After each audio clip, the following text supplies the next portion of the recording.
بسم الله الرحمن الرحيم الحمد لله رب العالمين اللهم صل على سيدنا محمد وعلى آله وصحبه أجمعين.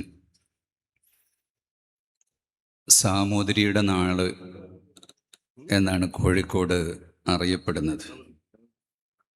കാലിക്കറ്റ് എന്ന ഇംഗ്ലീഷുകാരൻ കോഴിക്കോടിന് എഴുതാനുള്ള കാരണം അറബി ഭാഷയുടെ ഈ നാട്ടിലെ വ്യാപനമായിരുന്നു. അറബികൾക്ക് കോഴിക്കോടെന്ന് വായിക്കാൻ കഴിയില്ല. അവർ കാലിക്കൂത്ത് എന്നാണ് കോഴിക്കോടെന്ന് എഴുതിയാൽ വായിക്കുക.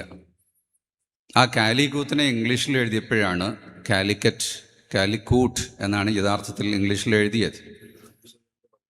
സാമൂതിരിയെ ഈ നാട്ടിലെ മുഴുവൻ ജനങ്ങളും ഏതു രൂപത്തിലാണോ കണ്ടിരുന്നത്, ആ ഒരു സൗഹാർദ്ദം തന്നെയാണ് ഇന്നും നമ്മുടെ നാട്ടിൽ നിലനിൽക്കുന്നത്. കോഴിക്കോട്ടെ ഖാദിമാരുടെ ചരിത്രം വളരെ പ്രശസ്തമാണ്. ആ മഹത്തായ ഒരു സ്ഥാനത്തേക്കാണ് വന്നിരായ സയ്യിദ് മുഹമ്മദ് കോയ ജമലുല്ലൈലി തങ്ങളവർകൾ ഇന്ന് അവരോധിതനാകുന്നത്.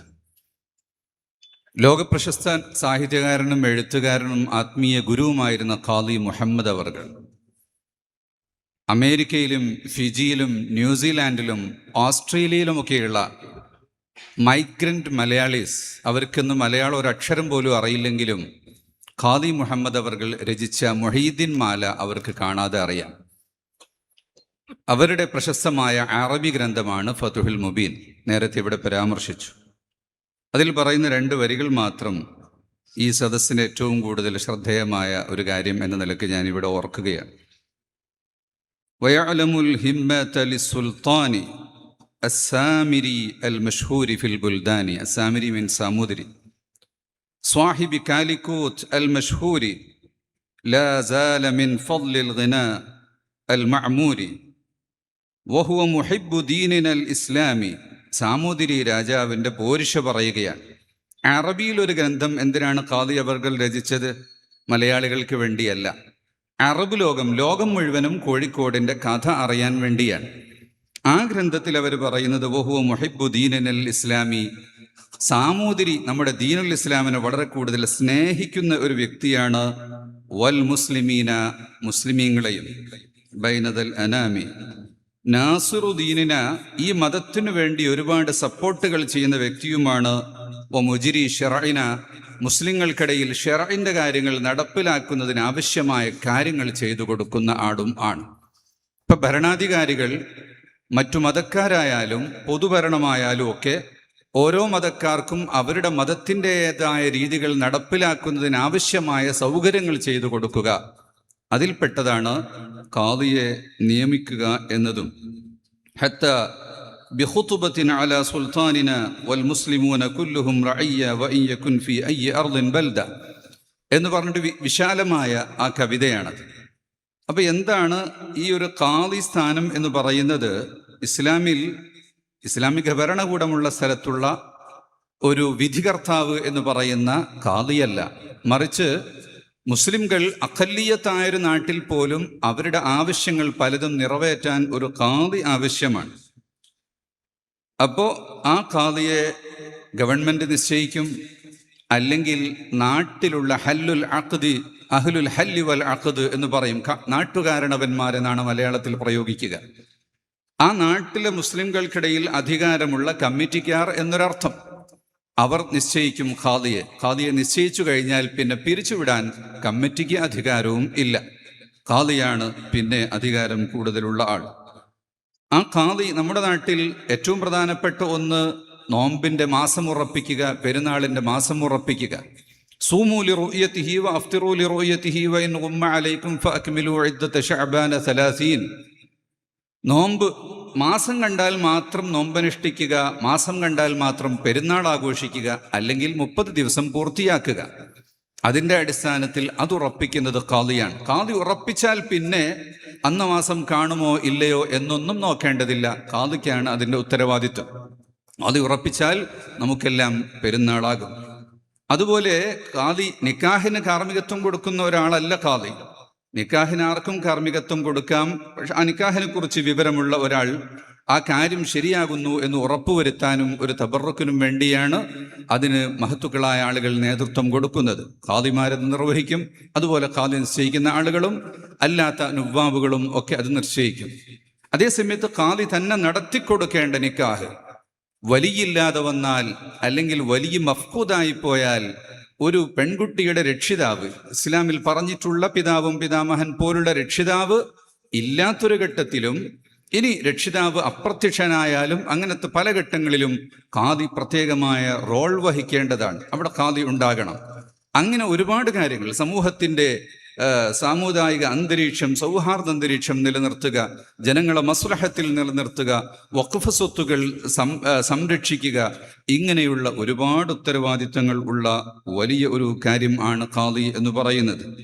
മൻ ജുഇല ഖാദിയൻ ഫഖദ് ദുബിഹ ബിഗൈരി സിക്കീൻ എന്നാണ് അബൂ ദാവൂദ് നിവേദനം ചെയ്ത ഹദീസിൽ പറയുന്നത്. ഒരാളെ ഖാദിയാക്കി നിശ്ചയിച്ചാൽ കത്തിയില്ലാതെ അറുത്തു എന്നാണ്. അത്രയും വലിയ ഒരു റെസ്പോൺസിബിലിറ്റിയാണ് ഖാദിയുടെ തലയിൽ ഉള്ളത്. അമിത സന്തോഷമുള്ള സമയത്ത് ഖാദി വിധി പറയരുതെന്നാണ്. വലിയ ദുഃഖമുള്ള സമയത്തും വേദനയുള്ള സമയത്തും ഖാദി വിധി പറയരുത്. നല്ല വിശപ്പുള്ള സമയത്ത് വിധി പറയരുത്. കാരണം എന്തെങ്കിലും സ്വാധീനം ഈ വിധിയിൽ വരാൻ പാടില്ല എന്നതാണ്. അപ്പൊ എന്തെങ്കിലും തരത്തിലുള്ള എക്സ്റ്റേണൽ പ്രഷേഴ്സ് വരാതെ വളരെ കൃത്യമായി നീതിപൂർവം വിധി പറയുക എന്ന് പറയുന്ന വളരെ ഒരു സങ്കീർണമായ ഒരു സ്ഥാനമാണ് ഖാദിസ്ഥാനം എന്ന് പറയുന്നത്.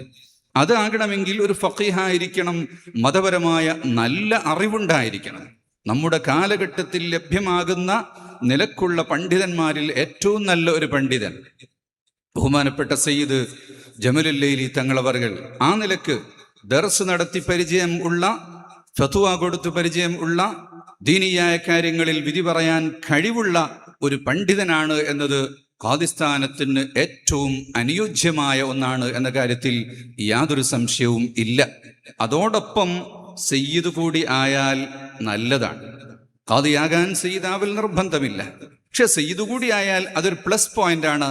ബഹുമാനപ്പെട്ടവർ ജമലുൽ ലൈലി സാദാത്ത് എന്ന് പറയുന്ന യമനിലെ തെരീമിൽ അന്ത്യവിശ്രമം കൊള്ളുന്ന മഹാനായ ഫഖീഹുൽ മുഖദ്ദം, നമ്മൾ ഹദ്ദാദ് റാത്തീബ് ഓതുമ്പോൾ ഫാത്തിഹ ഓതുന്ന ഫഖീഹുൽ മുഖദ്ദം അവരുടെ ആ പരമ്പരയിൽ നിന്ന് ജമലുൽ ലൈലി ഖബീല എന്ന് പറയുന്ന മഹത്തായ ഖബീലയുടെ അതിൽ കേരളത്തിലേക്ക് വന്ന വലിയ അറിയപ്പെട്ട സാദാത്ത് കുടുംബമാണ് ജമലുൽ ലൈലി കുടുംബം.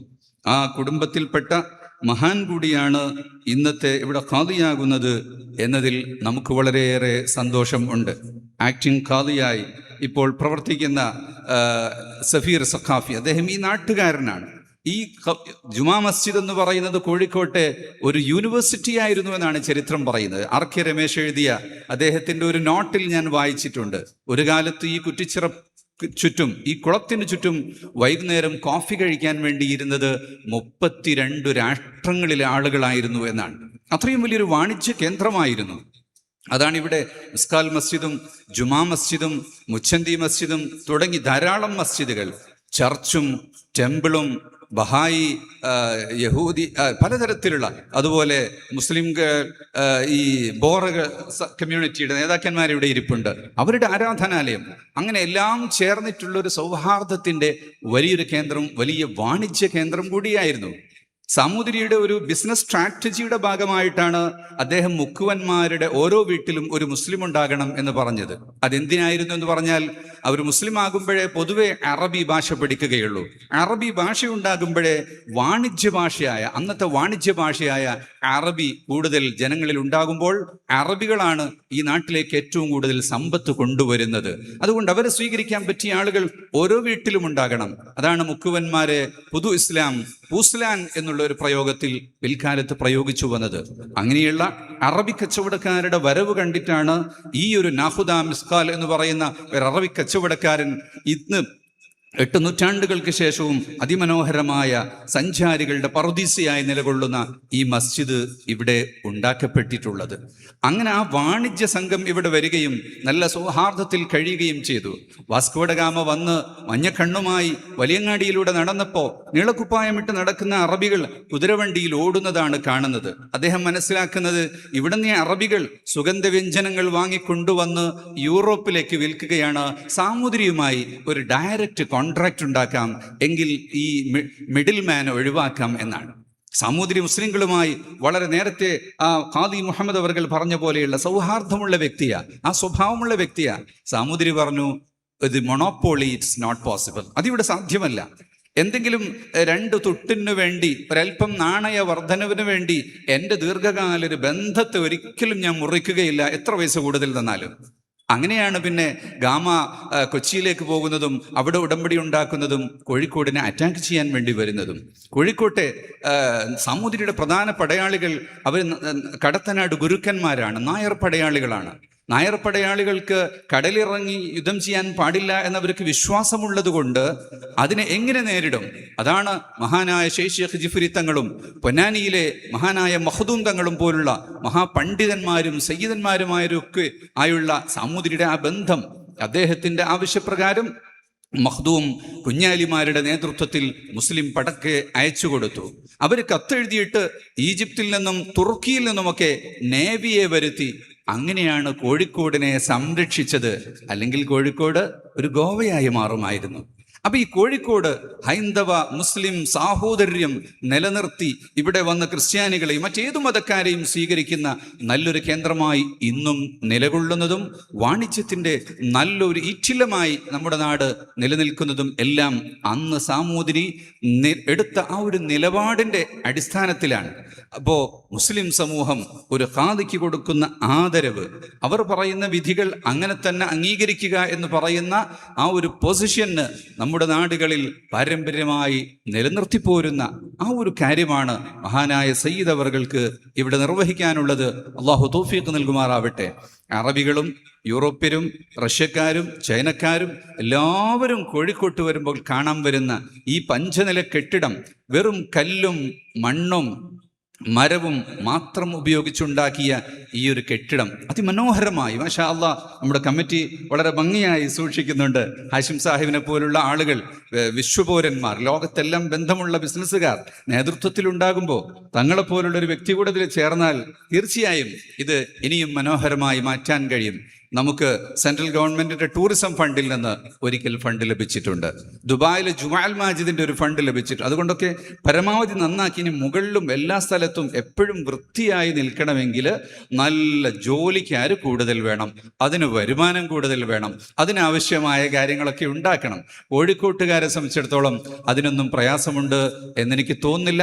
തീർച്ചയായും ലോകത്തിന്റെ നെറുകയിൽ തല ഉയർത്തി നിൽക്കുന്ന ഒരു വലിയ ഒരു ടൂറിസ്റ്റ് കേന്ദ്രവും ഒരു ആരാധനാലയവും മുസ്ലിം അഹ്ലുസുന്നത്തി വൽ ജമാഅത്തിന്റെ ദീനുൽ ഇസ്ലാമിന്റെ മഹത്തായ ഒരു ചൈതന്യവും ഉയർത്തി പിടിക്കുന്ന ഈ ഒരു കേന്ദ്രത്തിൽ ബഹുമാനപ്പെട്ട സയ്യിദ് അവർകൾ ഖാദിയാകുന്നതിന് എല്ലാവിധ ആശംസകളും നേർന്നുകൊണ്ട് എല്ലാവിധ ഭാവുകങ്ങളും അർപ്പിച്ചുകൊണ്ട് വാക്കുകൾ ചുരുക്കുന്നു. അസ്സലാമു അലൈക്കും.